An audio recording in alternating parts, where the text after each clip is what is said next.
Telangana governor అయినటువంటి G. Jishnu Dev Varma PV Narasimha Rao జయంతి June 28న June 28కి PV Narasimha Rao గారి యొక్క జయంతి సందర్భంగా రాజ్భవన్లో ఆయన యొక్క చిత్రపటాన్ని ఆవిష్కరించారు. అయితే పివి నరసింహారావు గారి గురించి చూసుకుంటే పివి నరసింహారావు 1921 జూన్ 28కి జన్మించారు. నెక్స్ట్ 2004 డిసెంబర్ 23న మరణించారు. దక్షిణ భారతదేశం నుంచి మొట్టమొదటి ప్రధాని వచ్చేసి పివి నరసింహారావు గారు.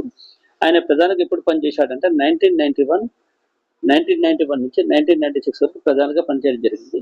ఈయన ప్రధాని కాకముందు 1971 నుంచి 1973 వరకు ఆంధ్రప్రదేశ్ ముఖ్యమంత్రిగా పనిచేశారు. అయితే ఈయనకి భారతరత్న అనేది మాత్రం 2024లో అంటే మరణానంతరం ఇవ్వడం జరిగింది.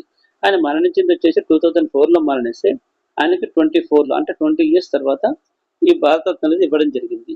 అయితే ఈ సందర్భంగా జిష్ణుదేవ్ వర్మ మాట్లాడుతూ జూలై 26వ తేదీన జూలై నెల అంటే ఇదే సంవత్సరం 2025లోనే జూలై 26వ తేదీన కార్గిల్ విజయ్ దివస్ సందర్భంగా పాకిస్తాన్ మీద జరిగినటువంటి యుద్ధంలో మనం విజయం సాధించినాం. సో ఆ కార్గిల్ విజయ్ దివస్ సందర్భంగా అటల్ బిహారీ వాజ్పేయి చిత్రపటాన్ని కూడా ఆవిష్కరించనున్నట్లు తెలిపారు.